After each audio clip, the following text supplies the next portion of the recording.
How does the failure of peaceful reform contribute to the rise of revolutionary movements on opposing sides of a conflict? When peaceful action is blocked, delayed, or violently suppressed by government, communities lose faith in nonviolent reform and believe that revolutionary action is the only possible option to achieving change. In Northern Ireland, failed civil rights reforms led to the rise of both radical Catholic and Protestant paramilitary groups, which participated in increasingly violent acts throughout the course of the Troubles.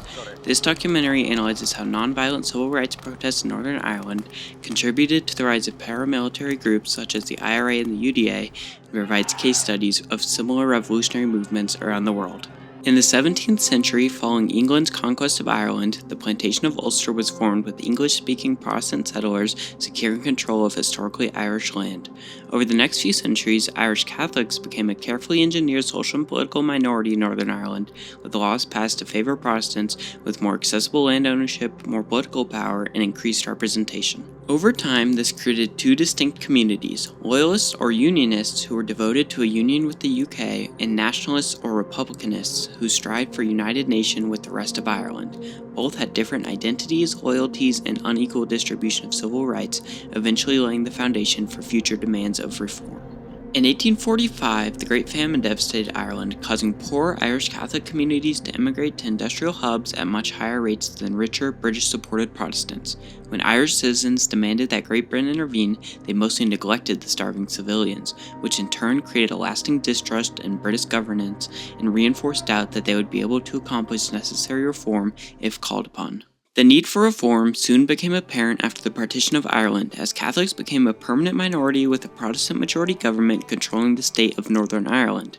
Discrimination and segregation between Catholics and Protestants quickly accelerated between the 1920s and the early 1960s.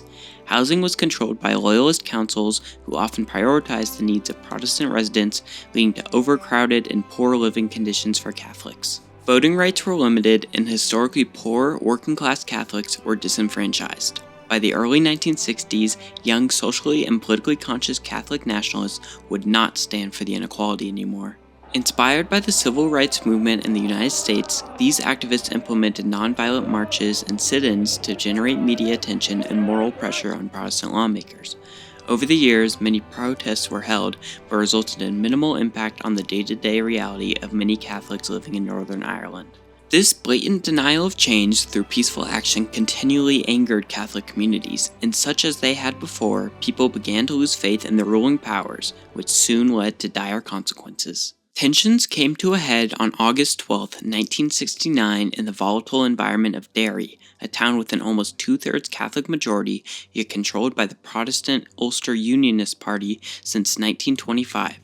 When a parade commemorating a Protestant victory in the 1689 Siege of Derry passed by the Bogside, a predominantly working-class Catholic neighborhood located outside the walled city center of Derry, Loyalists and Nationalists began to throw stones, nails, marbles, and pennies at each other, sparking what came to be known as the Battle of Bogside. The result was a three-day conflict between Nationalist Bogside residents and the Loyalist police force and residents of Derry.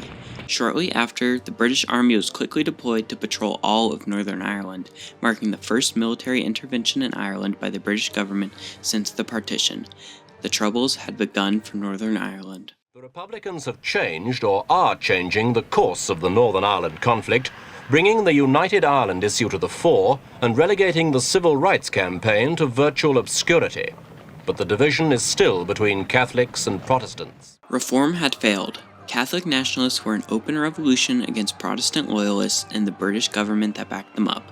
When participating in peaceful action, the marginalized Catholics were continually met with blockage, denial, and eventually violent suppression, starting at the Battle of Bogside. The Troubles were a conflict steeped in violence, which only grew with communities continually putting their support behind radical paramilitary groups as a result from the persistent failure of peaceful protest. We want peace, all right. We want real peace. We want true peace. We want a lasting peace. But lasting peace will only come to Ireland when our people are the masters of their own destiny, when they are free from foreign influence and free from foreign power and foreign domination. That was the first Chief of Staff for the Provisional IRA, Sean McGeefan. The Provisional IRA, also known as the IRA or the Provos, were arguably the most important and volatile separatist paramilitary group in the Troubles, created from the very ashes of reform. These Catholic freedom fighters are a breakaway group of the Irish Republican Army. But unlike the IRA, they're fully committed to any violence that's necessary to achieve a united Ireland. They separated from the official IRA due to the original group's continual shift towards non-violent and parliamentary tactics. Provost believed in a militant response in defense of Catholic neighborhoods in Northern Ireland, and later conducted an offensive campaign on British and Loyalist targets. Well, as individuals, we have absolutely no animosity against any individual soldier. But to symbolize something in this country that has been hated for centuries, that was the rule of British imperialism in Ireland. Loyalists had a parallel response to the conflict, and groups such as the Ulster Volunteer Force, Ulster Defence Association, and the Loyalist Volunteer Force were formed, among others, to combat the IRA and other republicanist paramilitary groups, defend Protestant communities, and prevent a united Ireland from coming to fruition. It is the policy of the Irish Republican Army to defend the minority in North East Ulster, and we will defend the minority against attack, no matter from where that attack comes.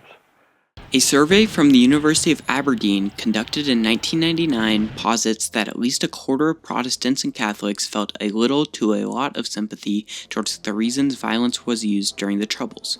Most members of Northern Irish communities were either willing to support or turn a blind eye to the violent and reactionary tactics that paramilitary groups used to enforce local justice. The only way these groups gained legitimacy and popularity could have been from communal support. Simply put, these revolutionary movements would have either ceased to exist or operated in a much smaller capacity without support. In contrast, they arguably had some of the biggest impacts on the conflict, as according to the Conflict Archive on the Internet, at least 87% of the deaths in the Troubles were from Loyalist and Republican paramilitary groups. In some fashion, Catholic and Protestant communities supported this form of extrajudicial violence in protection of their home territory, either directly or unbeknownst to them. Let's be clear here. What happened in the Troubles is not entirely due to a set of unique circumstances in Northern Ireland. In many other cases, revolutionary action has emerged after the failure of peaceful reform, providing an alternative solution to a difficult problem. One such case is the founding of the Black Panther Party in 1966 during the height of the civil rights protests in America, a movement that directly inspired activists in Northern Ireland. Founded by Huey P. Newton and Bobby Seale, the Black Panther Party was a response to the efficacy of the civil rights movements. Although not as reactionary or violent as the paramilitary groups in Ireland, the Black Panthers were a group formed from failure of reform and shift to revolution, and ran armed patrols to monitor police activity to protect against brutality, which often led to violent shootouts and arrests. Possibly the largest scale example of this behavior is the protests, revolutions, and rebellions collectively known as the Arab Spring. Citizens throughout the Middle East and North Africa had historically been oppressed and denied basic human rights due to the tyrannical governments ruling them. What had previously been either non-violent protests or lack of protests quickly devolved into full-scale revolution, often accompanied with violence from some rebel factions. In Syria, the al-Assad regime quickly cracked down on protest, blocking reform violently. This emboldened an insurgency of militarized revolutionary groups in opposition and sparked the beginning of the 14-year Syrian civil war. The emergence of violent reaction after the failure of peaceful reform is a universal cycle that has been echoed throughout the annals of history. While it is a natural response that many communities go through, it almost never brings productive change. Civil rights for African Americans has admittedly progressed majorly over the years, but will potentially never be as fully formed as they should be. Reactionary rebel factions such as the Houthis in Yemen and ISIS in certain pockets of these regions still exist and terrorize civilians after the failure of peaceful reform in the Arab Spring. Northern Ireland in the present day is still British territory. While revolutionary action has slowed down over the years following the resolution of the Troubles in 1998, Protestant and Catholic groups are still very much divided, with Catholics reaching a population majority for the first time in 2022. Reform will inevitably progress slowly in the future, but it remains unclear if its progress has been hampered or helped by the Troubles. For now, Northern Ireland will try to look towards a brighter future with the potential for a reunification referendum by 2030.